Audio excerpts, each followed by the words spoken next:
Let the one who hears the Savior say, come. And let the one who is thirsty come. Vader, ek loof en prys U naam vanaand.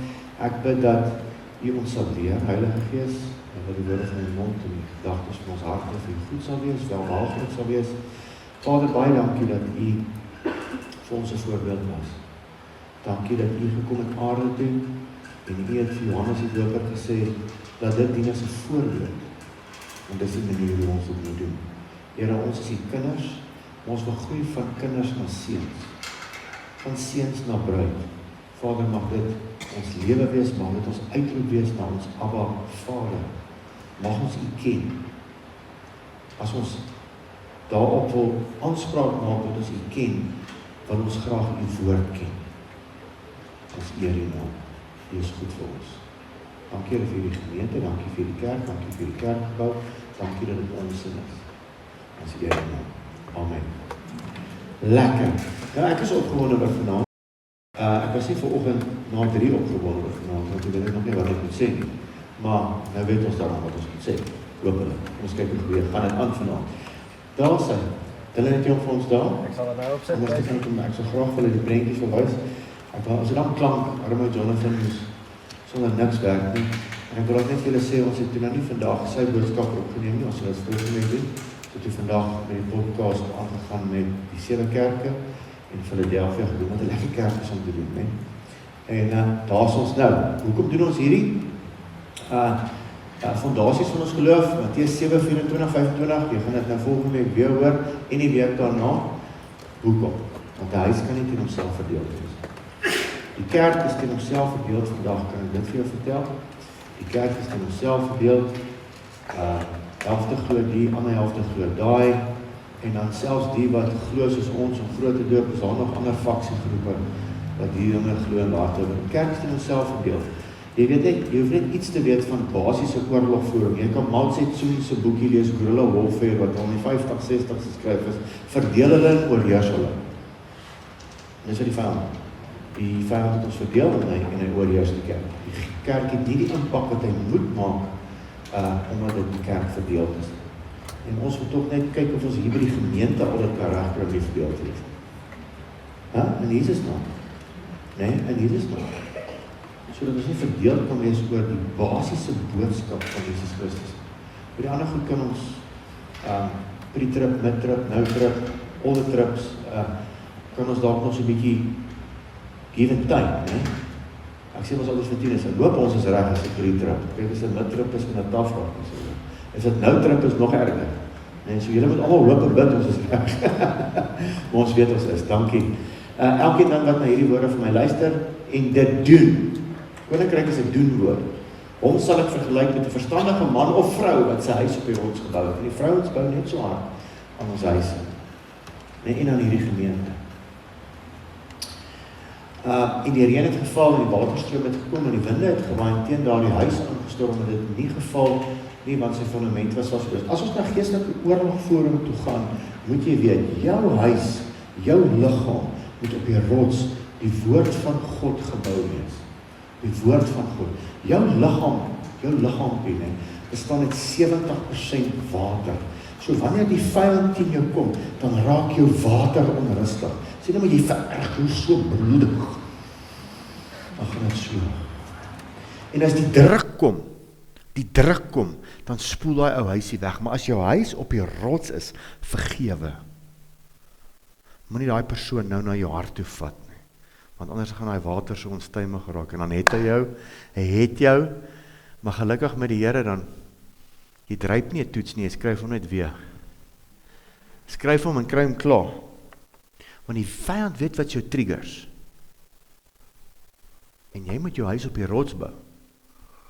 En jy moet jou triggers, en ek praat nou met myself ook hier, onderwerp aan die woord van God. Wanneer ons nou die laaste 3 weke van hierdie kwartaal oor bevryding gaan praat, en dan dis die basics vir my en jou wat mense wil bevry, of wat God wil gebruik om mense te bevry. Jy gaan baie keer in so 'n bevrydingssessie ingaan, wat jy die fights van jou eie lewe fight. En dan moet jy ander help. Nee? En dan moet jou huis op die rots gebou wees, anders gaan die water kom, die druk gaan kom, en dis waar die waterstrome, ek weet nie of jy ooit al deur 'n water gegaan het, 'n rivier nie, het lyk rustig, nee?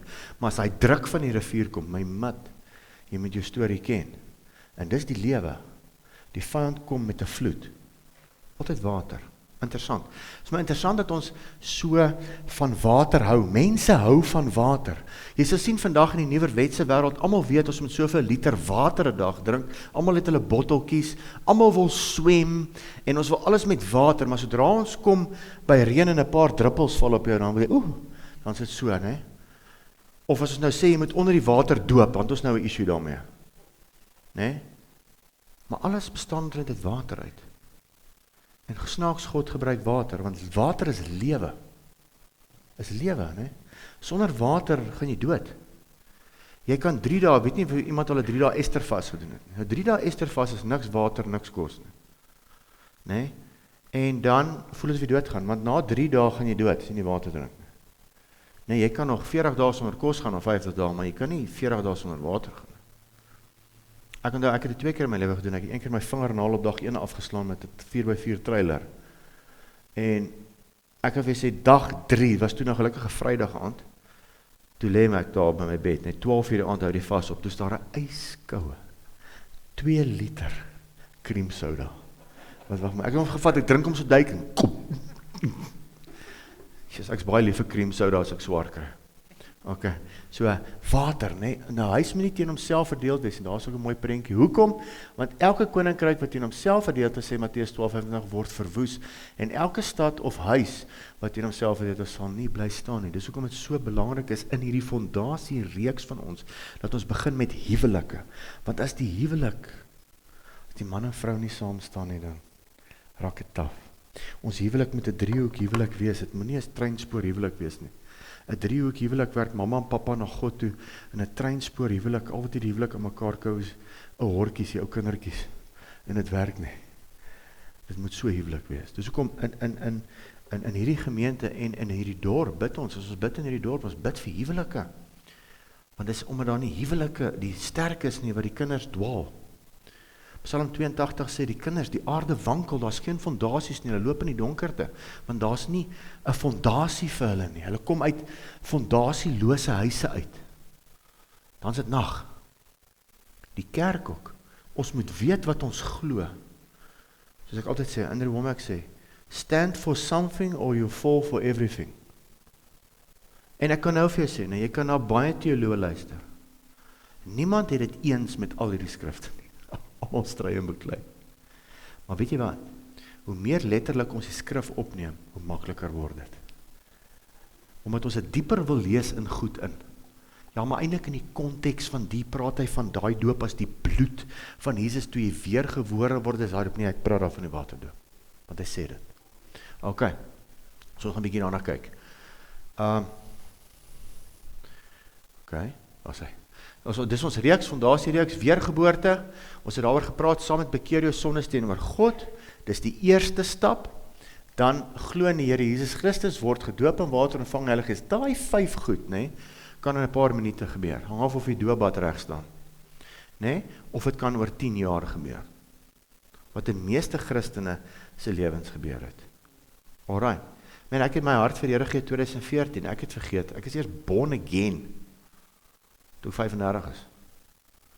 Daai naweek het almal harte vir die Here gegee, maar niemand het ons gesê, hoor jy, is nou nie noodgedwonge volgende stappe nie. Maar in dit het ek ook baie geleer. En self toe ek op 'n Mighty Men was, het ek born again geword. En ek is eers, niemand het daai naweek gepraat oor jy moet nou doop nie. Want as evangelisasie boodskap, dit is wat fout is met evangelisasie boodskappe vandag, is dat, dis nie hulle het gedoen het in Handelinge nie. Hulle het in Handelinge gesê, dadelik, hoor jy, maar wat moet ons doen? Handelinge 2 vers 38, jy moet jou sondes bekeer teenoor God, jy moet Jesus Christus nou aanneem, dan word jy gedoop, dan kry jy doop om Heilige Gees. Klap. Net daar. Plaas iemand dit net vir my sê. Niemand het vir my gesê nie. En dis so maklik soos dit. Dis hoekom daar confusion is vandag. Daar's nie 'n ander manier nie. Alright. En dan gaan ons praat oor, dis ook nog in genadegawes en gawes van die Gees. Waar pas dit nou in? Dis nou jou tools wat jy nodig het vir jou mission, vir jou gekruisigde hande en voete. Gaan die Here jou nie alleen los nie, hy gee vir jou tools for the trade. Nee? En daar's net so baie confusion daarin. Ek onthou toe ek begin het jy al, ek het die gawe van genesing, wat 'n gawe het jy? Jy weet, omdat ek uit 'n spesmag agtergrond uitkom, sê ek soek alles. Ek wil getrein word in alles, ek soek nie net een ding nie. Ek wil alles doen. Ek wil 'n bietjie meer afgebyt as kon kou, maar dan gaan jy alles leer. Maar dis hoe God jou leer. Hy gee jou die gawes, maar jy gaan leer om dit te gebruik. Jy gaan leer om hom te vertrou. Maar oké, dis nou vir 'n ander aand. Dan gaan ons oor leierskap praat. Ek sê ons altyd mense, hierdie leiers, jy weet, dis net die leiers. En ek het nou dag iemand bedien wat gesê het, jy weet, hy pastoor, hy verkoop huise en doen al daai tipe goed. En haar pastoor was altyd 'n persoon wat in armoede geleef het en arme ouens. So as jy 'n pastoor is, met jy 'n broek dra wat te kort is vir jou met wit kouse en skoolskoene en jou kar as jy hier stop met die bumper afval. Dan is jy nou volgens almal 'n goeie pastoor. Nee? Nee, maar dan moet daar's ook 'n fyn lyn. Ek check van hierdie ouens, ek sê nou dat vir Lisa dat toe ons ander ou, ek en Elsie kyk iemand waarvoor ek baie lief is, ek gaan nie sy naam noem nie. Maar as hulle preek daai ouens, dan staan daai man daar met 'n swart broek wat blink en 'n T-shirt met 'n swart baadjie aan. Daaietjies, ek wonder wat so oom Ronnie nou sê as ek nou op 'n Sondag so lykie so voor. Nee, you be talk of the town. Of 'n poster hier voor op die kerk opsit, staan ek so op 'n. Dis wat die ouens doen. So daar's 'n fyn lyn hè wat ons nou nie moet doen nie en moet doen. Alright? Good. En dan gaan ons dis wat ons kerk glo en dan ons gaan nou nie hieroor praat nie, profetiese woord in Openbaring. En julle sal verbaas wees hoe min kerke preek oor die profesie, profetiese woord en ek dink net enige persoon wat hom self claim as 'n profeet, jou profetiese gift gaan baie beïnvloed word as jy nie glo van Genesis tot Openbaring nie. Want hoe kan jy woord gee vir 'n kerk vorentoe as jy nie weet hoe die Bybel eindig nie? Ons weet hoe hy begin en dan moet jy glo hoe hy begin. Jy moet nie wonder hoe hy begin nie. Hy het begin met 'n 6 dae skepping. Ons weet dit. Jy moet dit glo. En hy eindig met 'n 7 jaar verdrukking. En dan 'n 1000 jaar vrederyk. En ons is nie klaar in die 1000 jaar vrederyk nie. Soos wat nou baie sterk opstaan in die wêreld. Baie sterk. Alright. So, dit sal jou profeties, want ek ken baie ouens wat profeties is. Maar hulle profeteer baie homileties, as ek het so sê. Hulle profeteer baie mens. Ek kan dit vir jou sien. Dit is goed. Maar dit moet verder gaan as dit. Ons moet vir 'n profete met die rigtingwyser van gemeentes wees. Jy weet, dit moet. Ons het profetiese inspraak nodig in hierdie gemeente. Soos waar met profete moet opstaan in hierdie gemeente.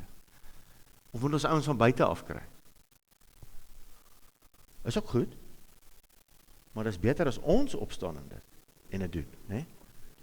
Ja, almal kyk maar so, dit kan lekker raak, né? Ja, ons moet dit doen. Ons moet dit doen. Daar sy. Gaan ons nou. Dit Hallo, daar sy. Normale Christelike geboorte oor gepraat, bekeer jou sondes teenoor God, glo in Jesus Christus, word gedoop in water, ontvang die Heilige Gees. Dit is net so in Handelinge 2 vers 38 en 39. Gaan we net elke week oor uit, hoe het ek en jy die Here ontmoet? Hoe word ek 'n Christen? Hoe betree ek God? Ek God se koninkryk. Hoe het jy 'n Christen geword? Watter kerk het jy in groot geword? Vergelyk met die vroedvrou by geboorte. Hoe het ek en jy, het ons 'n goeie vroedvrou gehad toe ons weergebore geraak het?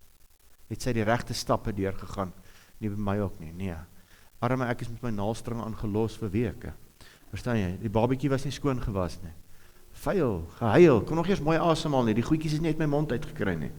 Verstaan jy? En is jy regtig weergebore? Is 'n tawwe vraag om te vra. Maar is jy regtig weergebore? Soos ek sê, neem sommige mense jare om te kry wat hulle als nodig het vir die Christelike pad wat jy moet stap. Wanneer ek en jy of iemand na die Here toe lei, sal dit wat ons doen, daardie persoon se wandel met God beïnvloed. Ek en jy het nou al die verantwoordelikheid, want ek ken baie van julle stap al jare met die Here.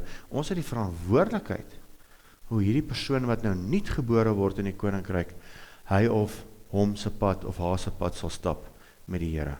Dit wat ons vir hulle sê. Want hulle gaan alles glo, hulle is 'n nuwe babietjie. Is dit wat? Jessie, die Here. Nee, dis nie wat beteken nie. Dis wat vir my gesê is in die begin. Dit is seker goed, maar afgebreek. Maar gelukkig is ek baie dikvellig en hier is ons nog steeds aan die gang, né? Maar die vyand het my probeer breek soos 'n weet nie wat in die begin nie. Met mense wat hard is. Nee, dis nie. Jy lees dit verkeerd. Ek gaan eerder nie meer maar alles share met julle nie. Hou dit maar van myself. Baba kom in die wêreld, jy ontmoet Jesus, dis die 4 stappe by geboorte, sny van die naaldstring, is bekering, was die baba, doop, eerste asemhaal, hande op die baba lê, doop hom in die Heilige Gees. Dis basies wat gebeur. Ons moet Nuwe Testamentse taal gebruik. Maak 'n keuse vir Jesus, ons hoor dit baie, maak 'n commitment vir Jesus, maak jou hart oop vir Jesus, ontvang Jesus in jou lewe. Dis glad nie taal gebruik wat die eerste kerk gebruik het nie. Glad nie. Paulus het nog nooit vir ou gesê, maak 'n commitment vir Jesus. Hy het nog nooit vir iemand gesê, maak jou hart oop vir liewe Jesus nie, of ontvang Jesus in jou lewe nie. Hy het gesê, jy moet jouself bekeer, jou sondes teenoor God, dat jy weergebore kan word, en dan neem jy Jesus Christus aan, en dan het hy vir jou duidelik, wie is Jesus Christus, ons het laas week ons oor hom gepraat, Jesus Christus, en dan het hy vir jou gesê, met jou doop, en dan het hy vir jou gesê, het jy al die doop met die Heilige Gees ontvang, en sê die ouens van my hande lê, ons het nog eens gehoor van die Heilige Gees nie. Nou wie was jou vroedvrou? Dat jy nog eens gehoor het van die Heilige Gees nie? Want hulle was disippels van Jesus. Jare na die uitstorting van die Heilige Gees. Nee? Dis nou 2000 jaar later, as jy met jou average Christen praat, dan vra jy vir die average Christen, is jy weergebore? Of jy vra vir die persoon, is jy al gedoop? Ja, nee, ek was al gedoop. Of jy vra vir die persoon, is jy al gedoop in die Heilige Gees? Nee, ek was gedoop toe ek 'n babietjie was. Nee, hoor wat ek sê, hulle ken nie die taal, luister gou hier, nee. Die Nuwe Testamentiese weergebore Christianese taal, ouens wat nie weergebore is, verstaan nie wat jy sê nie. Die eerste keer toe ek 'n Johnny Cash liedjie hoor wat hy sê, I did and I tasted as much before a man can before he repents. Toe weet ek nie wat beteken, wat's repent? Ek moes in 'n woordeboek kyk wat beteken repent. Vir nou is dit alledaagse Christianese taal vir my. Ek het bekeer. Jy kon vir my gevra het, is jy al bekeer in 1992? Jy weet waarvan jy praat nie. Dit is nie my taal gebruik nie. Ek het in die kerk groot geword, maar ek weet nie wat beteken bekeer nie. Ek het nog nooit die woord gehoor nie. Of weergeboorte, ek het dit nog nooit gehoor nie. Dis die probleem wat ons het. Dis die basics. Die basics. En dit moet ons weet. Alright. Okay. Die waterdoop. Ons gaan gou vinnig 4 punte kyk, hopelik vinnig. Die betekenis van die woord doop. Fokus op die doop en nie op die persoon wat die doop verrig nie. Dit wil ons sommer net van die begin af hierso reguit stel. Maar JC moet ons almal doop. Hallo? Ek hoef jou nie te doop nie. Ek hoef jou nie te doop nie. As jy moet op my staat maak. As jy klaar op die verkeerde pad. Alright. Enige persoon wat weergebore is en wat self groot gedoop is, nee, kan jou doop. Alright. Enige persoon. Want weet jy hoekom? Hulle die salwing van die Here op hom, nie die salwing van JC nie. Jy soek nie die salwing van JC nie, jy soek die salwing van die Heilige Gees. Hoe het hulle gedoop in die Nuwe Testament? So 'n bietjie aan kyk, wat is die rol van die waterdoop? Ek sê nou nie, ek het nie gesit doop daar nie. Waterdoop. Want as meer as een doop, hallo Gerda, hoe gaan dit? Jy moet maar die videoetjie kyk vir die eerste halfuur, ek spot sommer. Ons het nog net, hier is nog net intro. Die betekenis van die waterdoop, ek wil julle nie verloor hier nie, kom ons kyk gou saam. In die Nuwe Testament begin doop vir die eerste keer by Johannes die Doper. Nou kan ons baie teologies raak en sê maar, die ou Israeliete, wanneer iemand 'n Jood geword het hulle ook die persoon gedoop. Alright? Maar ons gaan nou nie daar gaan nie. Kom ons gaan net na die Nuwe Testament toe. Ons gaan nie na daai geskiedenis toe. Okay. In die Nuwe Testament begin doop vir die eerste keer by Johannes die Doper. Doper beteken onderdolpe of onderdolpeling, en ek weet aan die Bets gaan my met help in die spelling daar, ek het oral gekyk, ek hoop is reg gespel. Is iets wat ek uitgedink het. iets wat ek uitgeneem, onderdolpe, ja, dis my direct, JC Leroux, HAT translation, maar sien, hier is nog grof, en Tannie Bets gaan my mooi reg help. Die doper beteken onderdompeling, Grieks baptize, to make fully wet, immersion, dis in. Ek het daai keer by Duet, amper my werk verloor, toe staan ek voor op die verhoog, met 'n koppie koffie met beskuit, en ek vat toe die koppie, en ek sit hom neer, en ek vat, en terwyl ek met die mense praat, en ek gee so 'n bietjie, praat net oor afkondigings, en ek vat die koffie so met my vingers, en ek spat dit so op my stuk beskuit. Ja, en almal kyk my so, ek sê, dis mos hoe julle doop. Woef! Net sulke rinkelsies, nee, wat opstaan. Kwat! En toe druk ek die beskuitjie binne in die water in. It's to immerse. Skies? Koffie. Het ek gesê water? Sorry, nooit sal ek beskuit met water eet. Dis 'n heavy fast daai hoor. Beskuit of Weet-Bix en water, né? Ek was al daar, né? As ek 'n Daniel fast doen, dan kroek ek altyd, tog ek, ja. Maar aartappel is mos. Dis hoekom ek moet ten volle vas. Ek moet niks eet nie, anders te compromise ek. Alright. Eintlik dan Johannes die onderdolpenaar. En hulle het hom, die Engelse noem hom, of in Engels John the Plunger. Jy het al gehoor van dit? Dit is wat dit beteken het. Het jy geweet, dat Bybelvertalingsplekke laat nie toe dat die regte woord gebruik word nie. Die woord doop word gebruik of baptize. Dit is nie eintlik 'n woord nie. Die woord is immerse, onderdompel. Dis die woord in Grieks. Dis wat hy beteken in Grieks. Alright. Dit beteken to make fully wet, is die regte Griekse woord. Baptizo is die, hulle het hom reguit gevat van die Grieks na Engels toe. Baptizo, baptize. En baptizo beteken to make fully wet, to immerse, om te onderdompel. Alright, daar is die woord in Afrikaans. To plunge, om iemand, dis wat Johannes doop, hy het nie na ons gevat nie. Hy het nie toe die ouens daar in die rivier instap, Anno Domini Party Sante, hy het nie so gemaakt nie. Hy het nog eers Latyns geken, of die katholieke nie. Dit was 500 jaar voor hulle katholieke geword het. Alright, hy het hulle onderdompel, en ek dink hy was een van die manne wat die ouens so 'n bietjie ondergehou het. Hy het vir my so gelyk na so 'n tipe ou. Okay. Nog altyd, wanneer mense vuil gevoel het, het hulle self met water gewas. Kyk na Pontius Pilatus, wat van sy skuld wou ontsla raak deur sy hande te was. Alright. Matteus 27:24. Ons weet egter dat die doop van Johannes die Doper 'n doop tot bekering was. Matteus 3:11. Maar hy sê egter hulle moet vrugte dra wat by hulle bekering pas. Met ander woorde, die doop was 'n aksie van hulle kant af, die mense, nadat hulle bekeer het van hulle sondes. Alright, en ons stappe ook nou. Jy bekeer jou sondes teenoor God, jy neem Jesus Christus aan, dan laat jy jou doop. Vir 2 redes, ons gaan daar nog kyk. 3 eintlik. Alright, daar is 'n mooi foto van, as jy die Jesus film al so baie as ek gekyk het in Zimbabwe, dan is daai Johannes die Doper en niemand anders nie. Okay, want ek het hom al so baie gesien, hy praat Shona, hy praat Pedi, Sotho, alles, ek het hom gesien. Hy kan. Matteus 3 vers 5, en Jerusalem en die hele Judea en die hele omtrek van Jordaan het uitgegaan na hom toe, en hulle is deur hom in die Jordaan gedoop met belydenis van hulle sondes. Alright, so jy doop wanneer jy jou sonde bely het, en Jesus aangeneem het, dan doop jy. Alright, en ek sê dit, want babiekies kan dit nie doen nie. Alright, ons gaan net so 'n bietjie na die geskiedenis toe. Maar toe hy baie van die fariseërs en sadduseërs na sy doop sien, sê hy vir hulle, addergeslag, hy het nie nonsens gevat nie, addergeslag, brood of vipers, wie het julle aangewys om te vlug vir die toorn wat aankom is, dra dan vrugte wat by die bekering pas, dis vir my en jou ook toepassing.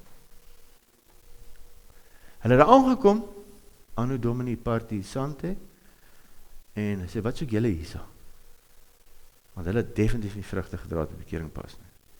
Want hierdie eenvoudige man, wat sprinkane en wille heuning eet, wat het hy te sê oor die evangelie, oor God se goed? Nee? En dis hoekom hy hulle aangevat het, oor hy trots. En vandag is dit nog so. Vandag is dit nog so. Wat het jy te sê, Angus Buckham? jy's 'n leuke prediker daar van Greytown af, maar daar's nog nooit so baie mense een ou gevolg oor die evangelie as een predikant of pastoor in hierdie land. Nog nooit. En hy's 'n gewone boer. Dit moet vir jou iets sê, né? Maar as God se salwing op jou is God se salwing op jou. Okay.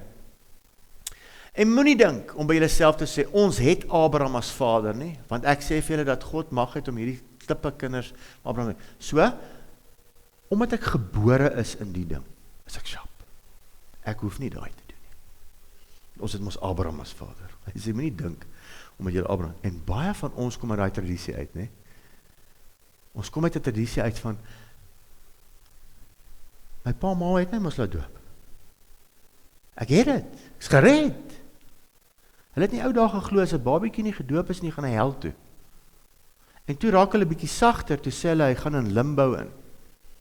Limbo is santos irastos. Ek weet nie wat se woorde nie, maar so. Dis 'n plek van waar die babietjies gegaan het. Nee, kan jy dit oor vertel? Waar staan dit in die Bybel? Waar? Dis alles tradisie, uit die duim gesuig. Nee? Dis rarig. Van die katholieke kerk glo dit vandag nog. Hulle gaan in 'n state of limbo in. Ja. Okay. Maar die byl lê ook al teen die wortel van die boom, maar elke boom wat geen goeie vrugte dra nie, word uitgekap en in die vuur gegooi. Ek doop julle wel met water tot bekering, maar hy wat na my kom, is sterker as ek, wie se skoene, sien jy, nie se sandale nie, wie se skoene, ek nie waardig is om, ek noem dit altyd, want al die teoloë wat hulle huiswerk ordentlik doen nie, as eers sandale 500 jaar na Christus begin dra, jy het geweet, Crocs het ook nou eers onlangs uitgekom. Maar as jy al hierdie ou Bybelgoedjies kyk, oom Dawid dra sandale en Abraham met sandale. Ek sien al loop in daai warm woestynsand met sandale, né? Bietjie warm. En hulle het lekker boots gedra en al daai tipe goed. Het manlik gelyk, hoor. Wie kyk hierdie reeks Dawid? House of David? Baie goed. Baie goed. Kyk dit, hoor. Jy sien hoe daai warriors gelyk, nie sandale gedra nie, het boots gedra. Eisters, hoor. Lyk amper soos Vreander dit se ouens, né? Maar Hollywood maak hulle heroes dat hulle manlik lyk, ons ouens met lang baarde en kieries en sandale. Hoorie, maar ek like die Samuel daarin. Daai ou wat Samuel speel baie goed, julle moet dit kyk, hoor. Hy het nie nonsens gevat, Samuel nie. Ek was al by Samuel se graf met my eerste 2010 Israel toer. So 'n rarige plek om te gaan besoek, hoor. Okay. Matteus 3 vers 12, sy skop is in sy hand en hy sal sy dorsvloer deur en deur skoonmaak en sy koring in die skuur saambring, maar die kaf sal hy met onblusselike vuur verbrand. En die 10 het nou daaroor gepraat. Alright, Johannes die Doper sê, jy moes reeds bekeer het, dan sal ek jou doop. Bely jou sonde teenoor God, dan doop ek jou. Matteus 3 vers 8. Doop is die finale stap om te breek met jou ou lewe. Ek het al reeds my sondes bely teenoor God, ek glo reeds in Jesus. Die doop dan nou bring my tot die volëinding van my geloof, deur myself te identifiseer met Jesus se dood en opstanding. Dan nou doen ek die stap of aksie van my kant af as gehoorsaamheid. Alright, en hoekom is dit 'n stap van gehoorsaamheid? Want in die volgende is Jesus ons voorbeeld, en hy sê hierso, Matteus 3 vers 13, gaan net verder aan, toe het Jesus van Galilea na die Jordaan, na Johannes gekom, om deur hom gedoop te word, maar Jesus het hom ernstig teëgegaan, Johannes het hom ernstig teëgegaan en gesê, ek het nodig om deur u gedoop te word, en u kom na my toe? Maar Jesus het geantwoord, nie, is baie belangrik, en vir hom gesê, laat dit nou toe, want so pas dit ons, om alle geregtigheid te vervul, daarna het hy hom toegelaat. Alright, ons kyk 'n bietjie hierso in die King James, Matthew 3:15, and Jesus answering said unto him, suffer it to be so now, for thus it becometh us to fulfill all righteousness, then he suffered him. So as jy nou kyk, hy het hom ek suffer, nee, is nie wat dit beteken nie, hy het dit vir hom gedoen, nee. Alright, thus is die Griekse woord hutu, op die manier, hoe moet ek en jy dit doen? Op die manier, so Jesus is vir ons 'n voorbeeld, thus, op die manier, it becomes of esti prepohemen, vir die wat Christus volg of wil volg, is die doop gepas en georden deur God. Op die manier moet ek en jy dit doen. Alright, as, Derek Prins praat daar op, yes, Jonathan, jy gaan trots wees op hierdie vertaling vir my, hoor, ek het wild gevat in die HT om hierdie te vertaal. Derek Prins op die woord ons, wat deur Jesus gebruik word, sê dat Jesus homself op afwagting vir almal wat in hom gaan glo, dis nou ons en die ander mense, en volg, homself geïdentifiseer het met ons, deurdat hy homself laat doop het as 'n stap van geloof en gehoorsaamheid. Ek kon dit nie beter gesê het. Nee? Is dit nie mooi nie? Fulfill all righteousness. Jesus was nie soos ons 'n sondige mens nie. Hy het nie nodig gehad om te doop nie. Hy was nog altyd ten volle in God se geregtigheid, maar deurdat hy homself laat doop het, was hy gehoorsaam aan die wil van die Vader. So, thus it becomes us. Op die manier moet ek en jy dit doen, want hy is ons voorbeeld, vir almal wat in hom glo en hom gaan volg. Laat dit so wees, Johannes die Doper, ek moet dit doen, sodat die wat na my gaan kom, weet hoe dit gedoen moet word. Alright, hy is ons voorbeeld. Fokus op die doop en nie die persoon wat doop verrig nie, daar die probleem al ontstaan in Korintiërs, toe hy sê, 1 Korintiërs 1 vers 11, want dit is aan my deur die huisgenote van Chloe bekend gemaak aangaande julle, my broeders, dat daar twiste onder julle is. Ek bedoel dit, dat elkeen van julle sê, ek is van Paulus, ek is van Jonathan, ek is van Tinus het my gedoop. Het jy geweet, oom Angus het my gedoop? Watie, papi, Jessie, wow, Ad Koster het my gedoop, of wie ook al, amper sê ek nou, sê ek Ad Koster, wat sê ou van CRC? Wie? Ad Boshoff, sorry, nie Ad Koster nie. Ad Koster is van Binneland, sorry. Ja, Ad Boshoff het my, wow, jy special, nee? Die meeste Christene wat 'n impak in hierdie wêreld gemaak het, weet ons nie eens weet hulle gedoop nie. Hulle is dood, ons weet nie eens waar is meeste van hulle begrawe nie.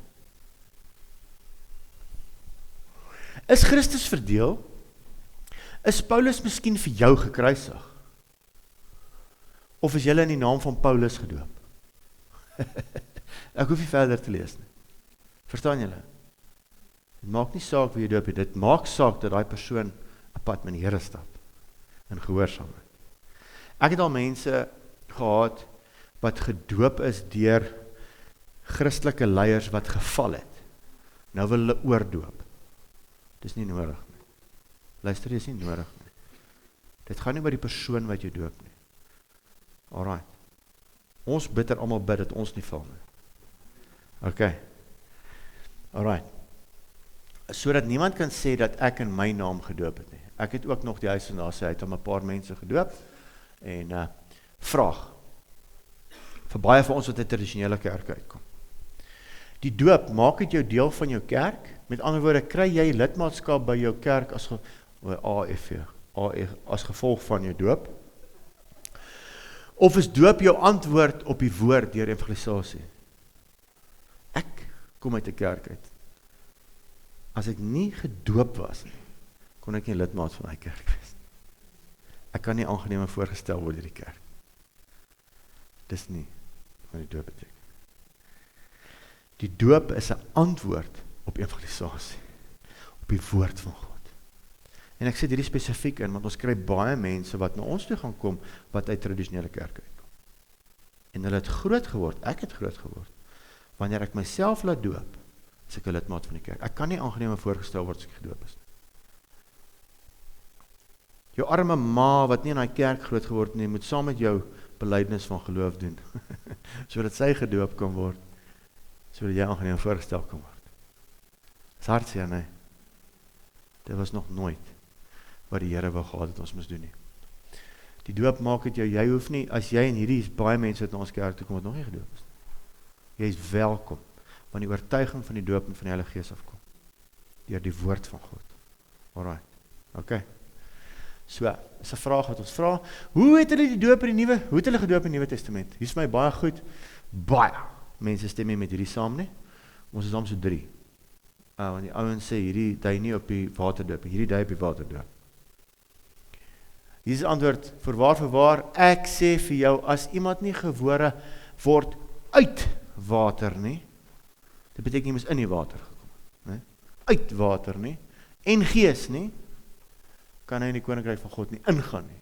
Wat uit vlees gebore is vlees, nou baie teoloë, 99% van teoloë sê nee, jy is eers gebore uit die vrugwater van jou moeder af, en dan nou, moet jy dan nou uit gees, dit is baie die mekaar, dit is baie complicated, jy kan daai boekie vat, jy kan hom oor en oor lees, jy gaan dit nog steeds nie verstaan nie, maar ek sê vir jou, as jy nie uit water en gees gebore is, dan gaan vir jou op die einde van hierdie teaching die skrif gee van 1 Johannes 5 vers 7 en 8, want dit moet vir jou getuig, as jy nie uit water of uit gees, kan jy nie koninkryk opbereik nie. Alright, en jy is ook nie weergebore nie. En as jy nie weergebore is, en jy nie gees van God nie, dan ken God jou nie. Dis tough, nee? Dis hartseer. It's tight, but it's right, sê hulle. Okay. So, wat ek lees, okay, moenie jou verwonder dat ek vir jou gesê het nie, jy moet weergebore word nie. Die wind waai waar hy wil en jy hoor sy geluid, maar jy weet nie van waar hy kom en waarheen hy gaan nie. So is elkeen wat uit die gees gebore is. Want jy luister, God het jou getrek, jy het gedink, jy het jou Mighty Man kaartjie betaal, jy het besluit, jy gaan 2009 Mighty Man toe, meen dat my God jou lang al getrek. Jy het 'n honger in jou begin kry, om iewers net te gaan om iets te kry. Nou gaan jy, en jy hoor daai boodskap, ek wil, en jy antwoord, en jy word weer gebore. Jy weet nie waar, kom het vandaan nie. So die grootste wonderwerk wat daar kan gebeur, is wanneer 'n man of 'n vrou die besnydenis van die hart kry. Geen mens kan dit doen nie, en jy word born again. Dit is awesome. Dit is awesome. Ek het al vir mense gebid, dat hy weergebore word in my hande, wat God die werk doen. Weet jy wat so wonderwerk is dit? Jy kyk, jy staan daar, jy heel net so hard as daai persoon. Jy sien hoe werk God. Dit is awesome. Weergeboorte. Kyk hierdie voorbeeld daarso, is maar die mooiste een, Filippus in Ethiopiese hofdienaar, en dan moet jy weet, vers 37, kan ek vanaand vir jou sê, as meeste van julle Bybels oopmaak, is hy nie in jou Bybel nie. Is uitgehaal. Alright, daar is net even, daar gaan Gerda nou. Wat 'n vertaling het jy, Gerda? Ja, jy het hom. Alright. Hier is die 33 vertaling.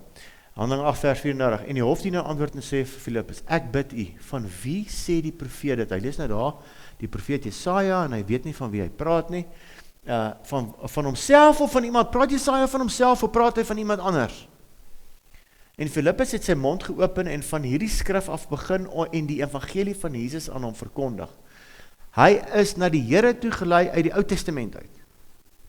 Daar was nie 'n Nuwe Testament nie. Want Johannes 3 vers 16, daar was nie Johannes 3 vers 16 nie. Alright.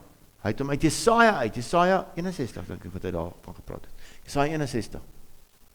En terwyl hulle voortreis op die pad, kom hulle by water en die hofdienaar sê vir hom, daar is water. Wat verhinder my om gedoop te word? Piet, weg is 37. Dan staan daar net 38. Hy het beveel dat die wa moes stilhou en hulle het albei in die water afgeklim, Filippus en die hofdienaar, en hy het hom gedoop.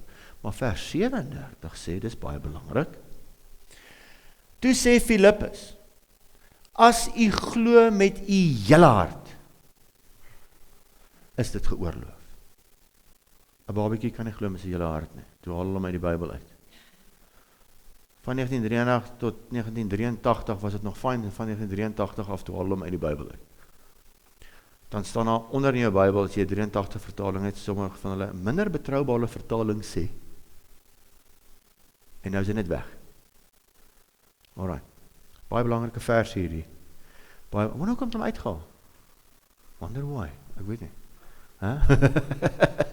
So, en hy het beveel dat die wa moes stilhou, en hy het albei in die water afgeklim, ek kan nou nie diep daarop afgaan, hy het afgeklim, Filippus en die hofdienaar het hom gedoop, en toe het hulle op uit die water uitgegaan, en ewe skielik was Filippus geharpatso, weggeraap, en hy is in Asdod gevind, baie ver van daar af, ek het al in Asdod 'n breakfast geëet, is ver van daar af, aaklige Joodse breakfast, nie bacon en eiers soos ek en jy dit ken nie, gans eiers en tomatiegeregte.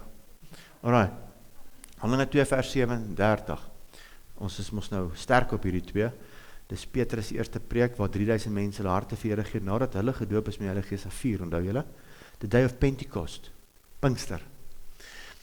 Handelinge 2:37, toe hulle dit hoor, is hulle diep in die hart getref, sien jy waar, kom die weergeboorte nou, in die hart getref. Die Here is besig om te besny nou, te sny. En het vir Petrus en die ander apostels sê, wat moet ons doen?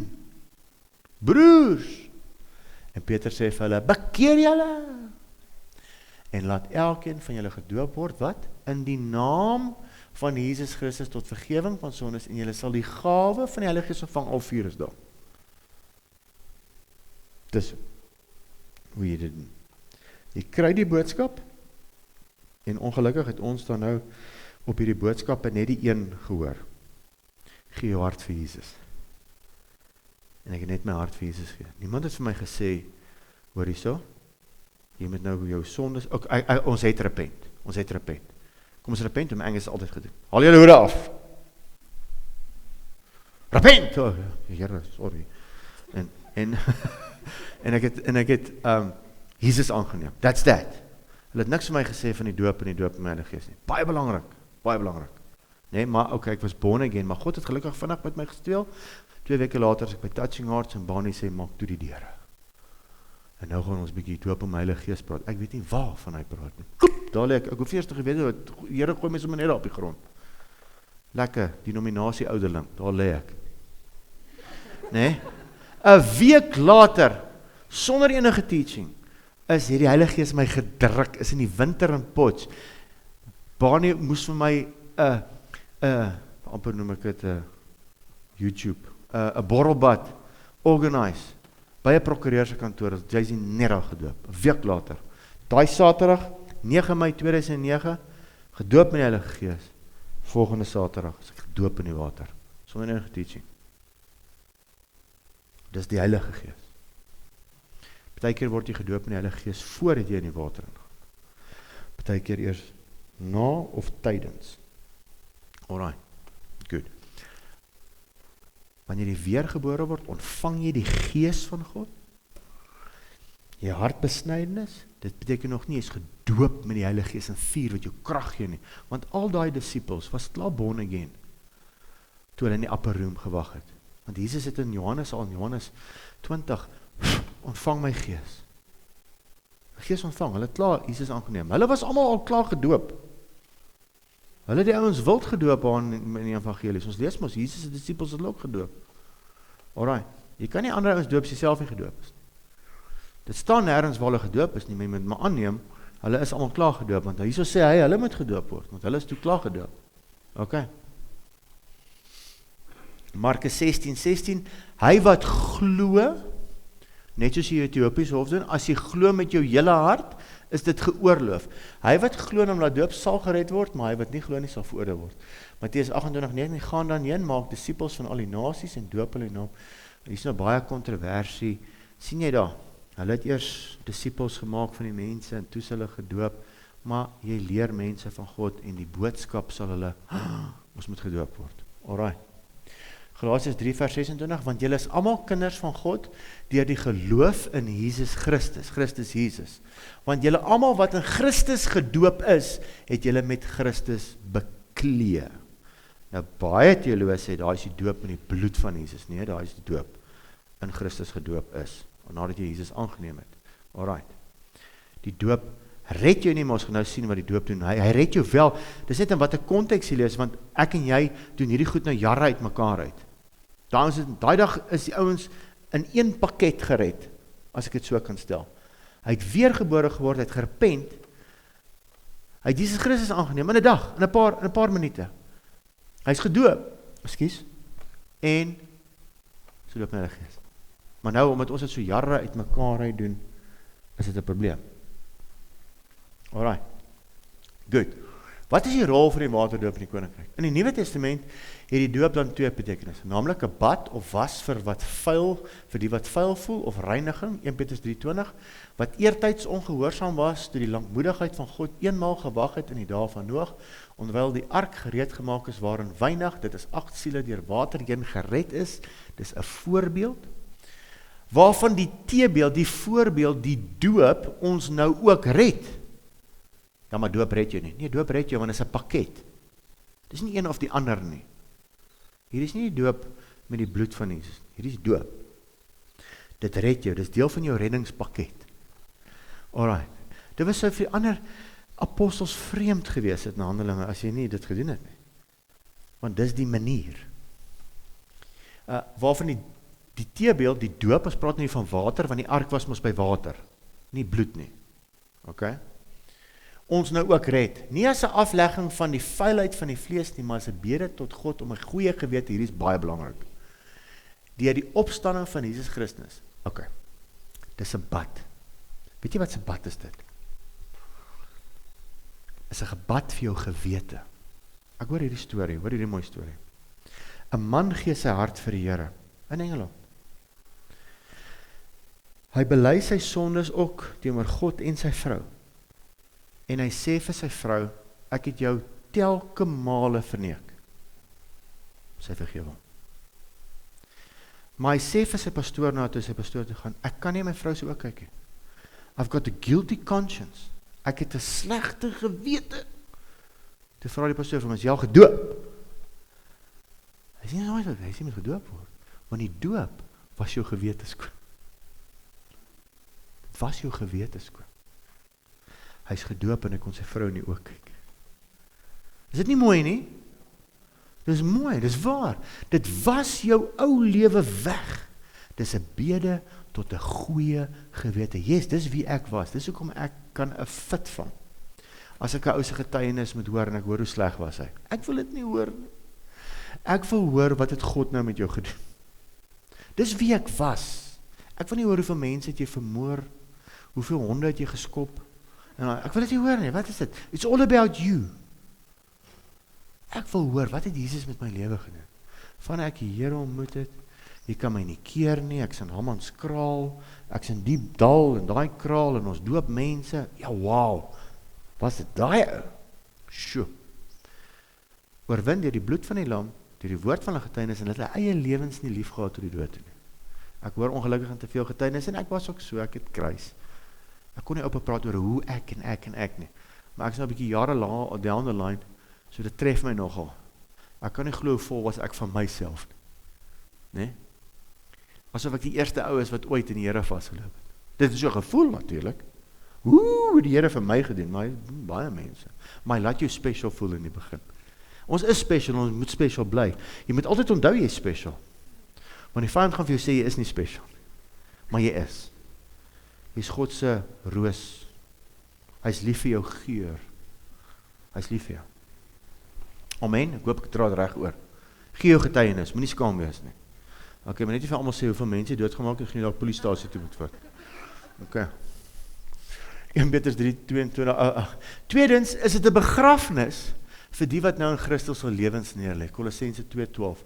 Omdat julle saam met hom begrawe is in die doop, waarin julle ook saam met hom opgewek is deur die geloof in die werking van God wat hom uit die dode opgewek het. Hierdie een ou sê, hulle maak eendag hulle kerk se doopbad skoon.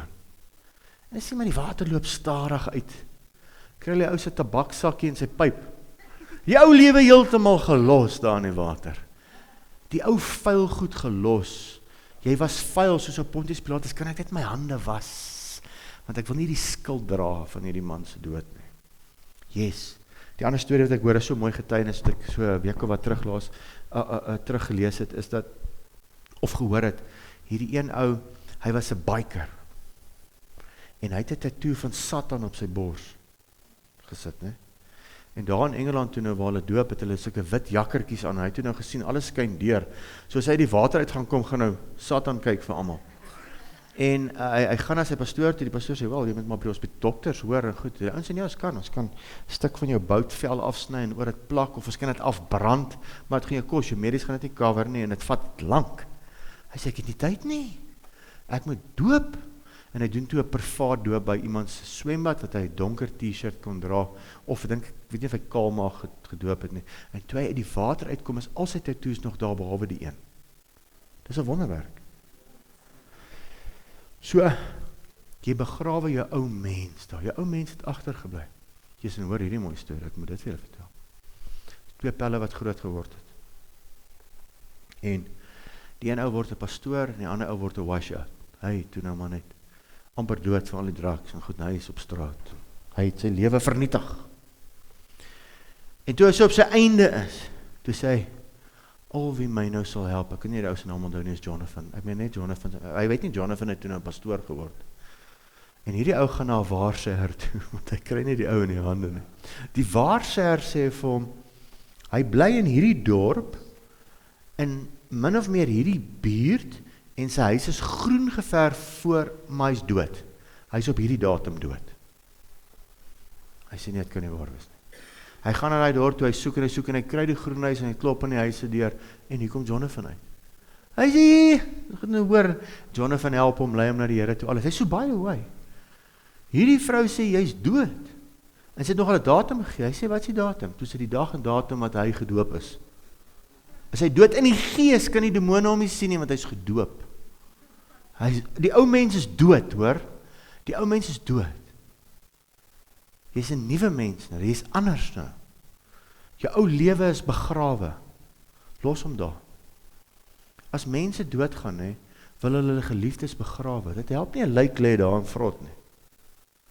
Daar by die aardbewings wat ons sien, daar arme mense huil, hulle soek net die lijk, hulle wil net confirmation nie. Nou ons lyke van die ou JC word begrawe en hy moet nie uitkom weer nie, hy stink. Alright, los hom daar. Beter daar. Onder die water kom die nuwe mens uit. Romeine 6 vers 3. Of weet julle nie dat ons almal wat in Christus Jesus gedoop is, in sy dood gedoop is nie? Jy het saam met hom dood gegaan.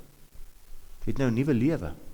Ons is dus saam met hom begrawe deur die doop in die dood, sodat net soos Christus uit die dode opgewek is deur die heerlikheid van die Vader, ons ook so in 'n nuwe lewe kan wandel. Jou ou lewe moet dood, jy moet hom doodmaak. En dan wandel jy in die nuwe lewe. So, dis 'n was, tot 'n bede, tot 'n goeie gewete. Hierdie ou judgment, van die vyand gaan altyd kom en sê, woe, jy was nie, die ou en is dood, is begrawe, is gone, is gewas, is gone. Alright, good. Die doop is vir ons bevryding van ons ou lewe. Romeine 6 vers 3, of weet nie, ons het nou gelees, vers 5 sê, want as ons met hom saamgegroei het deur die gelykvormigheid aan sy dood, jy moet nou uit die bad uitklim, en nou moet jy groei. Dis nou waar heiligmaking inkom, sanctification inkom. Nee? Want as ons met hom saamgegroei het deur die gelykvormigheid aan sy dood, so ons moet nou al hoe meer soos hy begin lyk, nee? Sal ons dit tog ook wees deur die aan sy opstanding. Aangesien ons dit weet, dat die ouwe mens saam gekruisig is, so die liggaam van die sonde tot niet gemaak sou word, en ons nie meer sonde sou doen nie. Want hy wat gesterf het, is geregverdig van die sonde.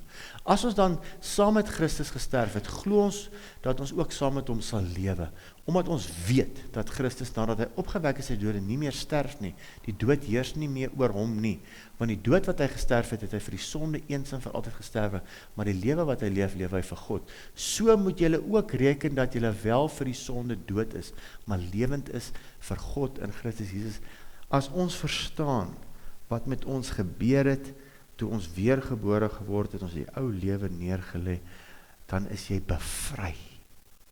Nou kom die vyand en hy val jou in jou gedagtes aan, nou dink jy is nie bevry nie, want jy weet nie hoe hy werk nie. En wanneer ons die bevryding ding gaan doen, dan gaan ons jou leer hoe werk hy, sodat hy ophou om jou aan te kla oor wie jy was en wat jy gedoen het. Nou stap ons in 'n pad van heiligmaking, waar ons moet gereeld vra om vergifnis, want ons is nog die tendens om, ons is geprogrammeer om, ons glitch baie keer. Ek is nie meer die ou wat vloek op taksies, dan glitch ek. Is net 'n simpel voorbeeld, ons gebruik ons altyd as voorbeeld. Of jy so verby 'n ou stap, en so vroegoggend daar in Jerusalem 'n sigaretjie opsteek.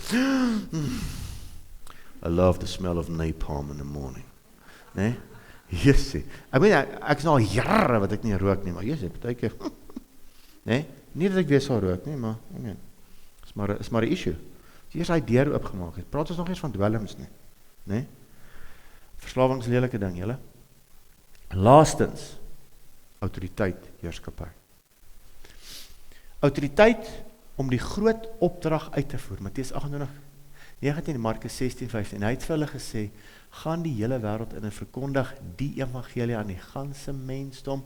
Hy wat glo en hom laat doop Ek en jy moet die evangelie uitvat. Hoe kan ek mense doop as ek nie gedoop is nie? Basics. Gaan voer die groot opdrag uit. O gats, nou kry ek die ou, hy is 27, hy is nie gedoop as 'n babietjie nie. Ek moet die ou doop, nie besprinkel nie, ons weet mos nou wat doop beteken. Ek gaan met Lansom gaan doop, terwyl hy ons om hier besprinkel, as ek besig met my ouma beskuitjie. Ja, hy wat glo en hom laat doop sal gered word, maar hy wat nie glo nie sal veroordeel word. En vir die wat geglo het, sal hierdie tekens volg, in my naam sal hulle duiwels uitdryf, met nuwe taal. En vir die wat geglo het om te bekeer, nadat jy weergebore is, wat gedoop is, wat Jesus Christus aangeneem het, hulle kan die doen. Anders nie Satan vir jou lag, want jy is nie gehoorsaam nie. Satan luister nie na ongehoorsaamheid nie. Vergeet is die gouste. Vergeet is die gouste. Alright, ek doen al jare, en ek is nie expert nie, ek doen al jare bevryding. As ek nie daar staan, en ek weet dat ek weet, die Here saam met my is nie, gaan ek dit nie eers probeer nie. Alright, was baie lekker dinge doen om te doen op 'n Saterdagmiddag bevryding. Alright, of wat ook al. Slange sal opneem, as iets wil ek drink, so gaan dit aan. Op siekes sal die hande lê en hulle sal gesond word. Na die Here dan met hulle gespreek het, is hy opgeneem in die hemel en hy het gesit aan die regterhand van God. Maar hy het uitgegaan en oral gepreek, ek is mos baie lief vir die, komma, nie punt nie. En die Here het saamgewerk en die woord, die Here, hoe die Here saamgewerk en die woord bevestig, met die Heilige Gees. Die Heilige Gees is die Here, hoor. Hy is nie een of die ander nie. Die Here het saamgewerk en die woord wat JC nou gepreek het, bevestig deur die tekens wat daarop gevolg het. Amen. Alright, so ons moet tekens en wonders sien. Omrede jy gehoorsaam was. In Johannes 5 vers 7 en 8. Want daar, nou kom ons by Johannes 3 vers 5. Uit water gebore is. Uit gees gebore is. Want daar's 3 wat vir jou getuig in die daar's 3 wat getuig in die hemel. Die Vader en die Woord en die Heilige Gees. Hierdie 3 is 1. Vers 8 sê, en daar's 3 wat getuig op die aarde. Die Gees en die water, dis wat vir jou getuig op aarde, en die bloed. Hierdie 3 is eensstemmig. Die bloed kry ek, Here vergewe my sondes.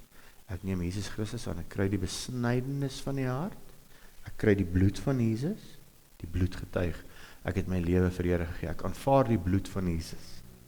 Ek kan nie die bloed kry as ek nie Jesus aanvaar nie, want dit is net Jesus wat bloed gestort het. Ek kry Jesus. Dan kry ek die waterbevestiging, want ek stap gehoorsaamheid, en dan voor die water of na die water kry ek die doop in my Heilige Gees en vuur. So nou is ek ripped en ready to go. Die Here sê, sien julle my seun JC daaronder? Ek, die woord en die Heilige Gees uit die hemel uit bevestig is ons seun daai. En nou op aarde, as ek hande op mense lê, dan sien die tweede hemel, die vyand. Hy het water, ons ruik hom. Hy het die bloed, ons sien dit. Woe! En ons sien die vlamme wat voor hom uitgaan. Dis die Heilige Gees. Daar's 'n ou wat 'n boek geskryf het, The Dancing Hand of God. Hy sê in die gees lyk dit soos God se hand wat dans. Terwyl jy bedien, begin God se hand mense bedien. Of nie? Jy staan daar voor en niks getuig nie, en tot die mense kan hoor niks getuig nie. Want is boring. Dis die Gees wat alles lewend maak. 3 in die hemel, die Vader, die volheid van die Godheid, Kolossense 2:9, die volheid van die Godheid getuig, vir jou uit die hemel uit. Die Gees, doop in my Heilige Gees, die water, die doop, die bloed, Jesus. Basic principles, baie teoloë stem nie met hierdie saam, weet jy hoekom nie? Hulle het nog nooit bevryding gedoen nie. Hulle het die Bybel teologies gedissekteer, maar hy kan nie demoon uitjaag nie. Luister, as jy demoon uitjaag, gaan hy demoon jou challenge. En as jy nie reg is vir die challenge nie, en die challenge is net een ding. Ek het die water wat my gehoorsaamheid wys. Hulle kan sien ek is gehoorsaam. Hulle luister nie vir ongehoorsaamheid nie. Die bloed skrik hulle af. Praat nog nie eens van die Gees nie. Alright. Die bloed beskerm jou. Ok. Ek moes hierin opsit, kan ek maar.